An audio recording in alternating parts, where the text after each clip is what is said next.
Bonjour à tous et bienvenue dans cette nouvelle vidéo sur le logiciel Fusion 360. Donc dans le tutoriel d'aujourd'hui, nous allons dessiner ensemble cette pièce créée à partir d'un balayage sphérique. Et vous allez voir que c'est beaucoup plus simple qu'il n'y paraît. Donc sans plus attendre, c'est parti pour la conception. Donc nous allons débuter notre conception en créant une sphère. Donc je clique sur sphère, je viens sélectionner ce plan. Je pars de l'origine et je dis que je veux une sphère d'un diamètre de 100 mm. Une fois que notre sphère est créée, nous allons créer une nouvelle esquisse. Donc je crée cette esquisse sur ce plan et je vais débuter mon esquisse en traçant une ligne verticale. Donc je trace cette ligne de cette façon, donc d'une part et d'autre de la sphère. Ensuite, cette ligne, je vais la coter. Donc je renseigne une valeur pour cette ligne de 110 mm. Donc ensuite on va rajouter quelques contraintes, notamment une contrainte de coïncidence entre la ligne et l'origine.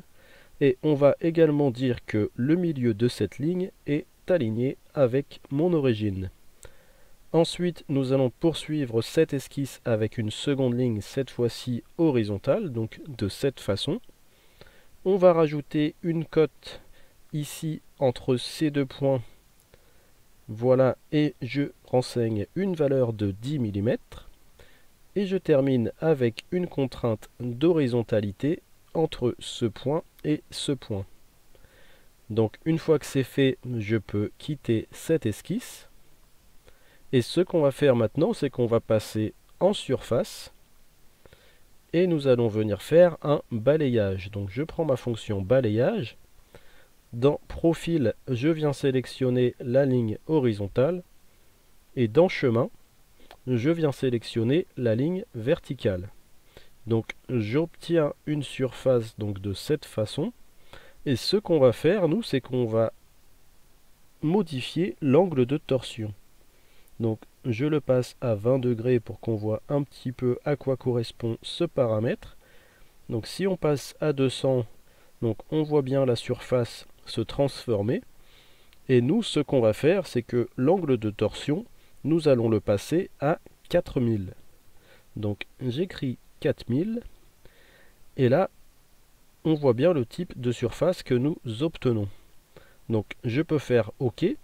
Et cette surface, en fait, elle me sert simplement pour ma construction. Donc ce que je vais faire, c'est aller sur Ajuster. Je viens sélectionner la sphère. Ensuite, la surface. Et je fais OK. Donc là, nous avons découpé toute la partie de la surface qui était à l'extérieur de la sphère.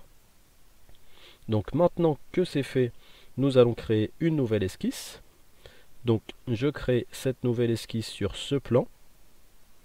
Je vais aller dans Créer, Projeter, Inclure et inclure la géométrie 3D.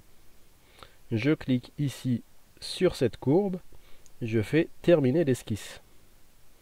Donc maintenant que c'est fait, je peux déployer corps. Je cache le corps 1 et le corps 2. Et il ne reste plus que notre courbe. Donc cette courbe, nous allons nous en servir pour faire un tuyau. Donc on va retourner dans Solide. Je vais dans Créer et Tuyau. Donc dans Chemin, je sélectionne ma courbe. Et on voit notre tuyau qui apparaît.